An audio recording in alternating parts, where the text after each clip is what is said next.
चलिए अभी हम लोग देखने वाले हैं हाइजेनबर्ग अनसर्टेनिटी प्रिंसिपल। ठीक है, हाइजेनबर्ग का अनिश्चितता सिद्धांत को हम लोग क्या करने वाले हैं, देखने वाले हैं। तो जो हाइजेनबर्ग नाम के साइंटिस्ट होते हैं, जिनको हम लोग जानते हैं बर्नर हाइजेनबर्ग के है ना रूप में, तो इन्होंने क्या किया है, अनिश्चितता सिद्धांत को दिया गया है। अब यहाँ पे बात रही कि अनिश्चितता सिद्धांत किन किन जो मटेरियल्स हैं उस पे मतलब लागू होता है, क्योंकि ये जो बड़ा पार्टिकल है जैसे पत्थर है, कार है, इस मटेरियल है जिसको हम लोग क्या कर सकते हैं, विजिबल कर सकते हैं। ठीक है, जो विजिबल होता है ना, उनके लिए जो अनसर्टेनिटी प्रिंसिपल है वो वर्क नहीं करता है। ठीक है, क्यों?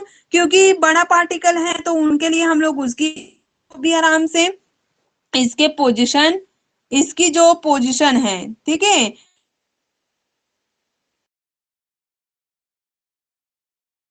कर सकते हैं पोजीशन को, और साथ में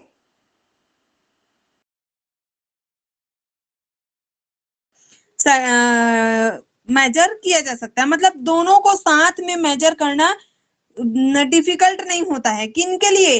तो बड़ा पार्टिकल के लिए। ठीक है, या फिर बड़ा पार्टिकल ना बोल करके हम लोग क्या कर सकते हैं, जो क्लासिकल पार्टिकल होते हैं, मतलब क्लासिकली पार्टिकल होते हैं, उनके लिए ये दोनों का उनको मेजर करना डिफिकल्ट काम नहीं होता है। ठीक है, मतलब आराम से हम लोग उसके पोजीशन और मोमेंटम को सैक्रिफाइस किया जा सकता है, या फिर हम लोग आराम से क्या कर सकते हैं, उसको डिराइव कर सकते हैं, दोनों में रिलेशन को बता सकते हैं।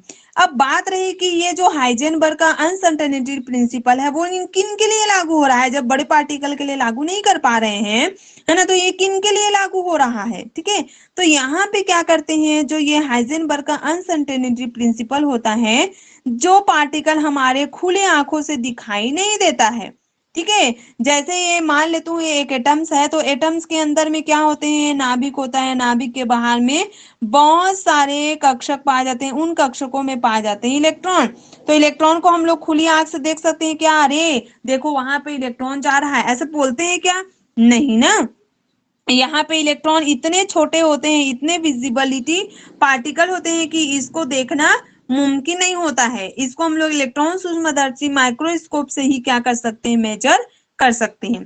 तो ऐसे छोटे पार्टिकल का अब सोचो, जिसको हम देख ही नहीं पा रहे हैं, उसके पोजीशन और मोमेंटम को कैसे डिराइव करेंगे, कैसे दोनों में रिलेशन बताएंगे। तो ऐसे छोटे पार्टिकल है ना, जो कि हमारे खुली आंखों से हमको दिखाई नहीं देता है, उनके पोजीशन और मोमेंटम को मेजर करना, ठीक है, मेजरमेंट करना इजी नहीं होता है। क्योंकि अगर हम पोजीशन का सही सही से क्या कर पा रहे हैं, मेजरमेंट कर पा रहे हैं, तो उसका मोमेंटम क्या हो जाता है, डिफिकल्ट हो जाता है कि मोमेंटम को हम क्या करें, मेजर करें। वो भी पोजीशन को मेजर कर रहे हैं। ठीक है, अब इतना ये भी नहीं है, इलेक्ट्रॉन क्या करते रहते हैं, घूमते रहते हैं चारों ओर। अब ऐसा भी नहीं है घूम रहे हैं मतलब एकदम मंद गति से, जैसे हम लोग स्कूल जाने के लिए निकल रहे हैं और मंद गति से चलते हुए जा रहे हैं, वैसे नहीं होता है। ठीक है, उनकी स्पीड होती है कुछ, इलेक्ट्रॉनों की भी नाभिक के चारों ओर घूमने की कुछ स्पीड होती है। तो उस स्पीड को लेकर यदि हम लोग क्या करते हैं, इलेक्ट्रॉन के स्थिति और जो संवेग होता है उसको साथ साथ में मेजर करें, ये हम लोग बोले तो ये संभव नहीं होता है। तो इन्हीं छोटे लिए जो माइक्रो, ठीक है, माइक्रो पार्टिकल्स होते हैं, इन्हीं माइक्रो पार्टिकल के लिए क्या किया जाता है, ये काम करता है, ये वर्क करता है हाइजेनबर्ग अनसर्टेनिटी प्रिंसिपल। ठीक है, तो इन्हीं छोटे पार्टिकल्स की इलेक्ट्रॉन है, प्रोटॉन है, न्यूट्रॉन है, अदर और भी बहुत सारे छोटे छोटे पार्टिकल्स हैं। तो इनके पोजीशन और मोमेंटम मोमेंटम को साथ साथ मेजर करना असंभव होता है। ठीक है, तो इन्हीं असंभव या फिर अनिश्चितता को, ठीक है, जहां पे स्थिति में अनिश्चितता मतलब पोजीशन को मैं क्या कर रही हूँ, निश्चित कर पा रही हूँ, तो उस सिचुएशन में मोमेंटम क्या हो जाता है, निश्चित हो जाता है। और जब मोमेंटम को निश्चित कर पा रही हूँ तो उस सिचुएशन में क्या हो, उसका पोजीशन अनिश्चित हो जाता है। इसलिए इसको हम लोग वर्ग का अनिश्चितता सिद्धांत बोलते हैं, जो कि बहुत माइक्रो पार्टिकल है सेटिस्फाई होता है। माइक्रो पार्टिकल के लिए ही इसको क्या किया जाता है। अब यहाँ पे इक्वेशन आता है हाइजेनबर्ग के a del x into del p x, ठीक है, या फिर पी वाई पी जेड है ना, क्यों, क्योंकि ये 3 डायमेंशनल फॉर्म में लिया जा सकता है।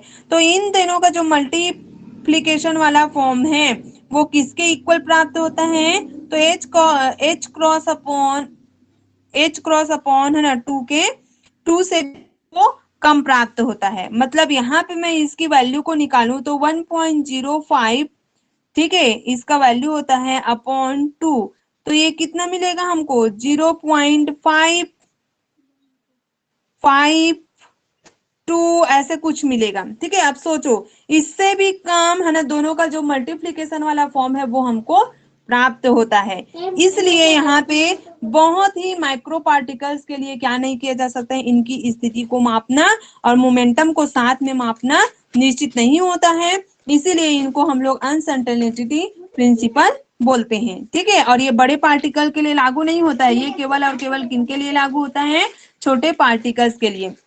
अब यहाँ से निकाल सकते हैं कि जब हम लोग स्थिति को मेजर कर पा रहे हैं तो उस सिचुएशन में क्या है, हमारा जो मोमेंटम है वो शो नहीं हो पा रहा है। अगर मोमेंटम को मैं अधिक करती हूँ तो यहाँ पे संभावना बहुत कम हो जाती है किसके, तो ये हमारा जो पोजीशन है उसके। अगर मैं यहाँ पे क्या करती हूँ, del P equal N less than, यहाँ पे इस तरीके से इसको लेकर चलते हैं तो